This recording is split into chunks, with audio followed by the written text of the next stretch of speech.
Kubwa ambacho hapa inataka kutolewa ni namna gani mkulima anaweza akajua jinsi ya kuchagua mbegu sahihi ya kupanda, lakini jinsi ya kutayarisha shimo ambalo linastahili kutayarishwa, lakini jinsi ya kutumia mbolea ambazo zinapatikana katika mazingira yetu na masafa mazuri ya kupandia.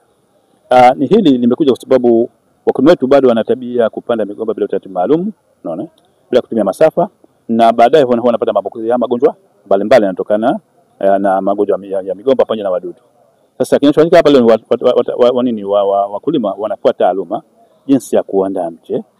Kwanza mche ni mche gani na unaandaliwaje, na mche unaandaliwa kwa kunini? Kwa kujaribu kutoa mizizi, kuhakikisha maeneo yote ambayo yameathiriwa na wadudu yanatolewa, na baadaye mche huu unakwenda kuchova, anakuwa kwenye maji yenye uvuguvugu.